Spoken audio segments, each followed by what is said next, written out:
Hi beautiful people, you're welcome back again to my channel. This is the best place you can ever be at this particular time.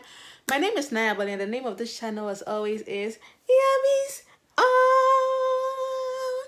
In today's video I'm going to share with you some simple survival tips I think you would need if you're coming from Ghana or basically anywhere into Hungary, but I'm going to focus on Ghana because I'm from Ghana and I relate more with the experiences of Ghanaians. So if you're interested in this content, kindly stay with me to the end of the video and don't forget to like, comment, share, subscribe.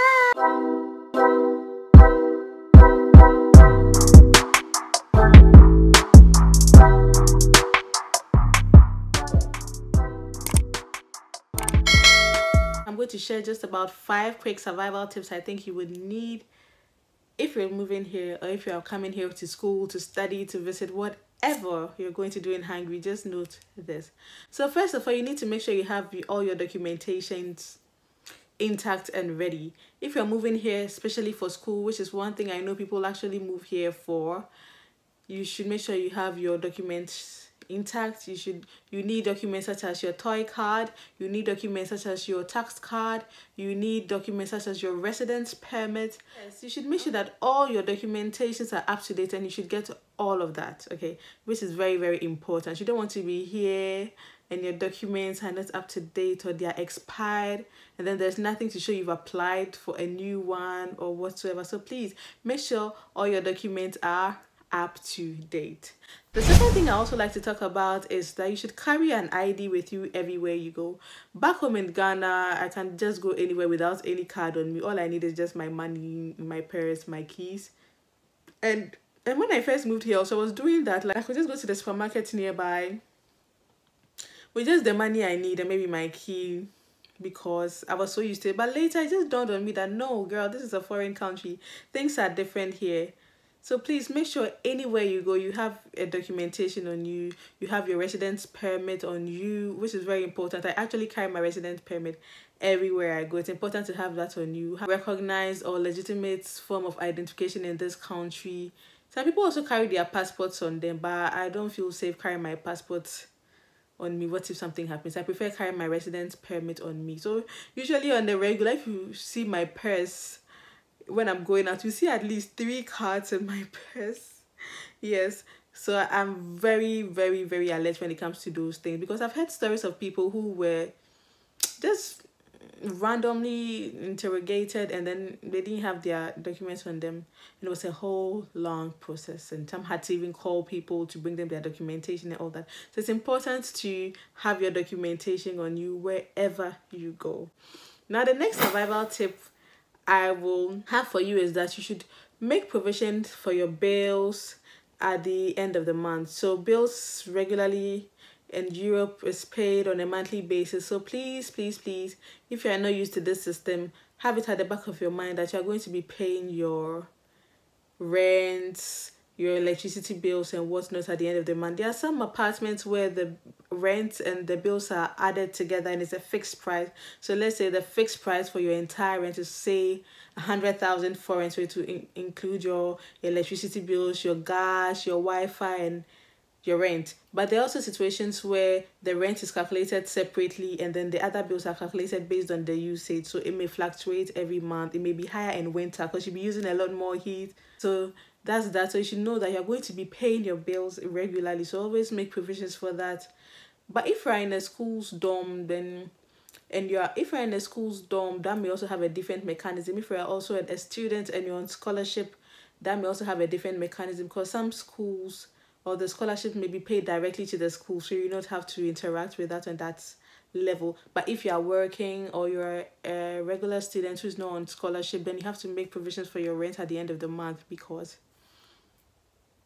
your landlord needs money and you wouldn't want to be found in an uncomfortable situation. Then the next survival guide I also like to talk about is to take care of your health. Have first aid on you. There are some medications which you can't order over the counter. I remember there was one time I went to a pharmacy here. I was like, I needed a dewormer because I'd been in this country for years and I had no deworm. And in Ghana, I'm deworming regularly every 3 months, every 3 to 6 months. I make sure I take a deworm. But I've been here for years and I had no deworm. So I went to the pharmacy and then I was like, can I have a dewormer? She was like, what's my prescription? Like, prescription? Please, in Ghana, just go. So you should have some basic, so there are some things you cannot get in the pharmacy without a prescription. So there are basic first aid you need to have on you. I think you can get paracetamol from the pharmacy. Vitamin C is very important. Okay, it's very important to have these basic things on you, because when you are sick in this country, you are almost likely to be on your own. Not because people don't care about you, but people also have their lives and schedules they have to adhere and attend to. Okay, so it's important to have these on you. First and foremost, summer is over, almost over. Okay, so you're not going to have so much sunlight. Unlike in Ghana, where we have an abundant supply of sunlight, we don't really take things like vitamin D tablets. When you come here, you're not getting sunlight, okay? And you know, sunlight is also like an antidepressant.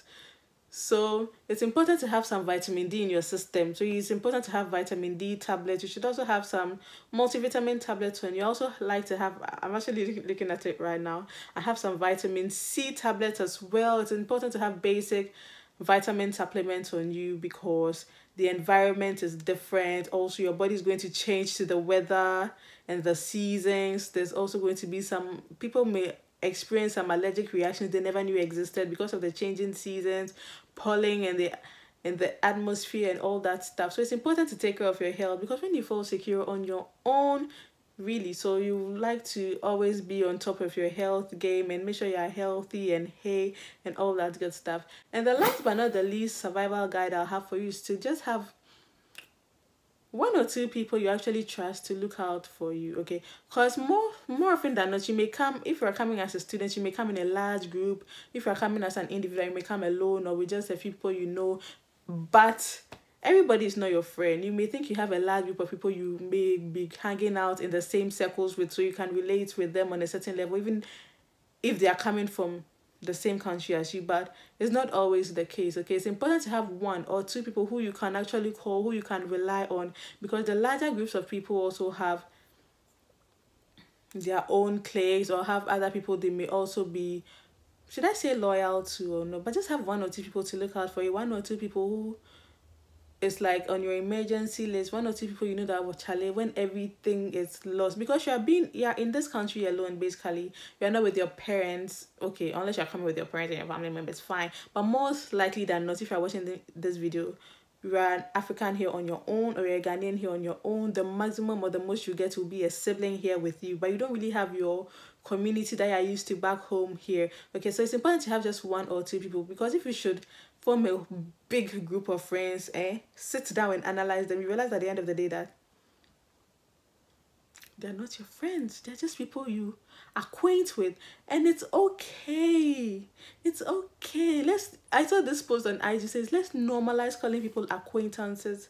Let's normalize calling people classmates, churchmates, country mates.